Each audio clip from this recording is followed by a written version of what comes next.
Hello and welcome to Alice's Garden and Plate. I help viewers that are gardeners who love to cook utilize their entire harvest year-round by garden planting, preserving methods, and recipes. If that interests you, like and subscribe. In today's episode, I am going to show you a really interesting fertilizer called neem cake that also helps with pests, and show you the ideal way to transplant a tomato plant. I use my garden to plate planner day of planting, and I'll show you a nice close-up of the layout. So I drew out my garden and I wrote down by number per the box as to what's going in it. So as you can see, I numbered everything in the red, and I wrote down per the number of what's in the boxes. I have prepped the bed by using the Miracle-Gro raised bed soil, which is on the OMRI listing. So the best stuff when it comes to organic. I like to use a drip irrigation system and a timer, so therefore my consistency of watering is ideal. Tomatoes are very finicky. If you don't water them the same amount every day and consistent, they could cause problems like blossom end rot. So what I do to help the ideal conditions is put some amendments into the soil, and what I use is called neem cake meal. What that is the fruit of neem trees.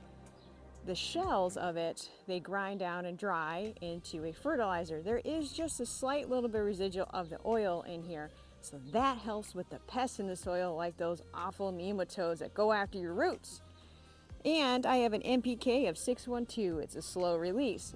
That helps the health of the tomato plant and its immunity. Then I use a bone meal. Bone meal provides calcium and it also provides phosphorus. Calcium with the tomatoes helps in a lot of ways. Make sure that the transference doesn't have issues later on with blossom end rot. This has already been broken down and usable, so the plant will actually take it right away. The other thing is the phosphorus helps the roots. When you have strong roots, you have really good intake of nutrients, so therefore the plant will live a happy, healthy life. So what I have here is some San Marzanos that I started indoors. And I have Romas that I'm doing on the other side, so 3 San Marzanos.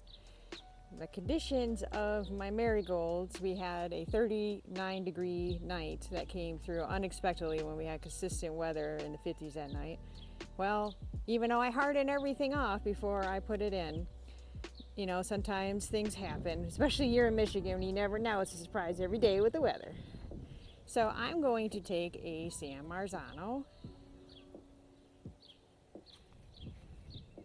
Love these pots by Vigo Garden. Makes it so easy to take out. Okay, so I'm not very deep here. Tomatoes are interesting plants. They have these tiny little hairs, and if you look really close, you can see these little tiny rounded nubs. What that is potential roots. So I will remove that leaf that came off nicely and go down a little bit deeper. And it won't be as strong as these roots, but it will help the surface intake. It'll be thinner in the roots compared to these, but why not use the most ideal? So I'm going to do a light dusting of the neem cake meal into the hole and around the soil.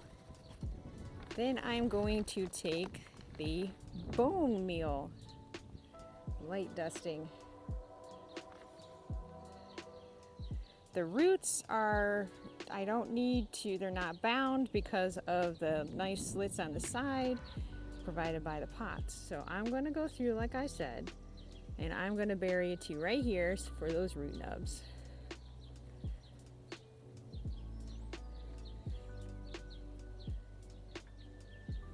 Being that my water source is right here, I am going to put my marigold. Marigolds, especially the French and the tangerine colors, have a natural chemical. What that does is the nematodes don't like it, so they will stay away from it.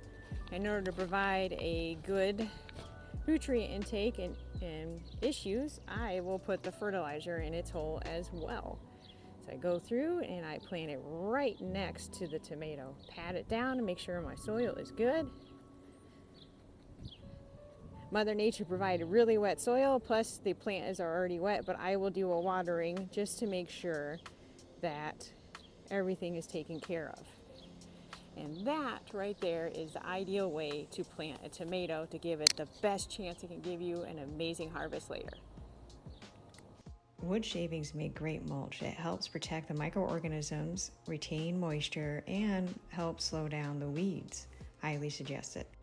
If you enjoyed today's episode, click that like button, so therefore the algorithm will work in your favor, and by subscribing to the channel, you will be notified of new content. Thank you very much for viewing.